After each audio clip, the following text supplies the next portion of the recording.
All right. So let's talk about season 3 because we're getting closer to season 4. And season 3, yeah.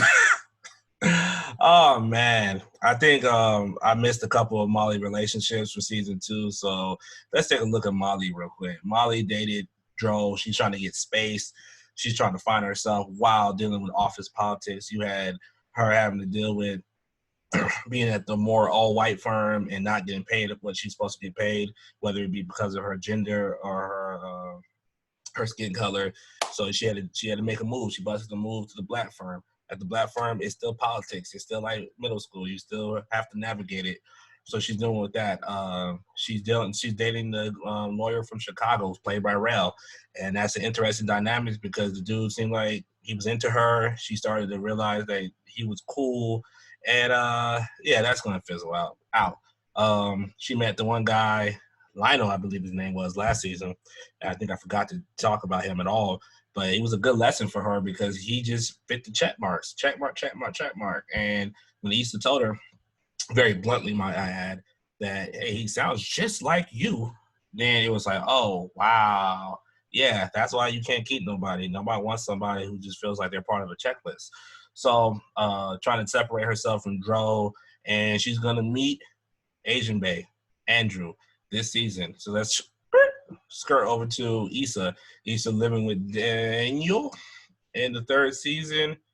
And I think it's the third season. We get to see some of Daniel's character development. And we see, what's going on with his music career, how he's trying to chase this sound, how he's trying to be original, but also try to make it in the business, right? And I think we all, anybody who's trying to go out on their own, make their own content, be creative, write music, whatever it is that you're trying to do on your own, you're trying to be original. You're trying to be yourself. You're trying to put yourself into what you do, and you don't want to just be like everybody else. You know what I'm saying? But he has to navigate that. And during that time period, I saw him getting his own head. I say that about Molly a lot of times, that she gets into her own way, and he was getting his own way this whole season. I mean, from trying to play his music instead of listening to his mans from high school who works with this artist, sometimes you got to do what you got to do to put your foot in the door. But you want to stay true to yourself. I understand it. It's a long road to walk. I think that the advice that Issa gave to Daniel was very nonchalant, but it was good advice. It's advice I would give my friends, and I'm the asshole friend. I'm gonna tell you honestly, like, hey, what the hell you doing? Like, play the other fucking beat and get something sold and get your name out there. But it was the way she was doing. There's no real compassion there. It was no like, I understand, but it was just like, so like, don't he know better than you? So yeah, I didn't personally like that from Issa. I think that Daniel kind of messed himself up when he lied about his girl, whatever girl he was messing with at the time, not really liking Issa being around, but he really wanted Issa around. So it was a little pettiness on both sides. Thought it was hilarious when he was knocking a girl down and Issa was in the living room and she asked the question like, "Did you know I was there?" He gave it a look like, and that's honestly the look he's supposed to give, like, you in my house, like, we not fucking, don't got no relationship. This is what it is. But it was a little discourteous. Damn, I didn't even talk about when Issa got the nut on her face in the second season. I fucked up. But we could talk about it right now, which is like, that's childish at this point. Bodily fluids is part of sex. That's something that it should be discussed probably before you start having sex. You know what I'm saying?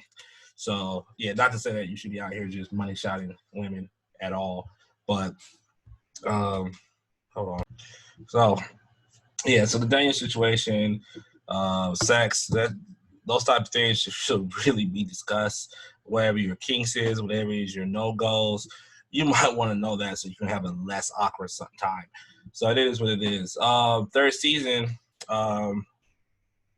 we saw a lot more of Molly, more at work, more of her relationship. And we saw Nathan. Nathan pops up, and I don't like him, to be honest. I don't like him when he first popped up in the lift. I think maybe in season 2 is when he popped up in the lift and beat the shit out the dude and then ran off. Like, that gives me real you probably on paper, to be honest with you, probably on probation or parole, the way you ran off. You from I think he said he's from Texas. So we don't really know much about his character.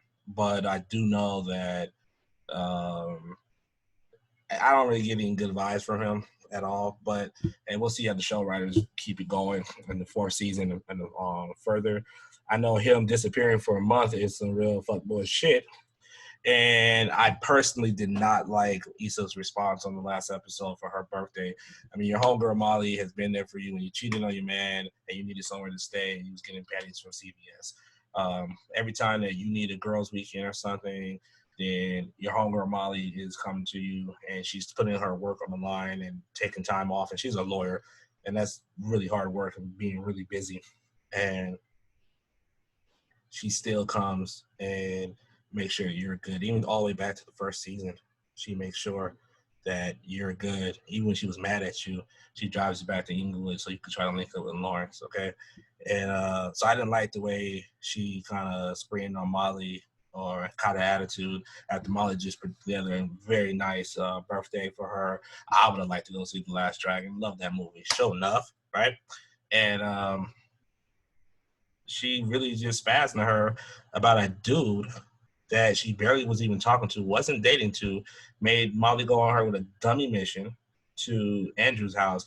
Mind you, Molly had just walked out with this dude on dinner because he misspoke or she felt sensitive about what he said about her getting played by a married dude that she knew was married. How you get played by a married dude, right? So she didn't like that hard truth. She had walked up on Andrew, and because Issa's her homegirl, Issa, she goes to the house, have to make small talk. They got her going back out with the guy, but it's a very awkward situation, but she did it for the homegirl. So now when Nathan pulls up a month after not talking, being 0 dark 30 on this girl, and you tell him to go away, me as a man, I don't really have no beef with it. And it actually happened in season 2 on the reverse side. When Issa came to Chad's house to look for Lawrence, Chad stood at the door and he deaded that. Whether Lawrence was home or not, he deaded anything that Issa was trying to do. He wasn't giving her no leg room to be messing with his mans. And when he told his mans that, whether it was 2-3 days later or a month later, you didn't see Lawrence explode at Chad like, oh my God, like Issa came by and you just now telling me? Yeah, no, guys don't do that type of shit. Okay, so but I did poll with my homegirls. And most of them said that they understood where Molly was coming from, but it wasn't her place to handle that because they want closure. And the guy hadn't been talking to them for a month, and they still want to talk to this guy.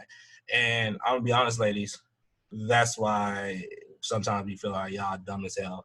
Not in real life, every life scenario, y'all really business oriented, y'all good at everything. But when it comes to these emotions and these dudes, y'all be looking like dum dums sometimes. And I'm gonna say it.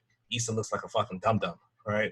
So you getting mad at Molly when you told Molly, hey, I wanted my birthday to be no drama because your last birthday you met Daniel and your life spiraled out of fucking control. You know what I'm saying?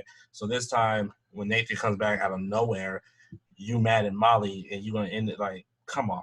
That's, to me, that's stupid. I don't think Molly was being a bad friend. I think she was being a really good friend. But I do listen to women, and so all my homegirls told me that it wasn't Molly's place, so I guess it wasn't Molly's place, and that is what it is. Her linking back up with Lawrence, or not linking up, but catching Lawrence at the end of Coachella, that was interesting. And then we got to see what he's been going through, which is his whole life.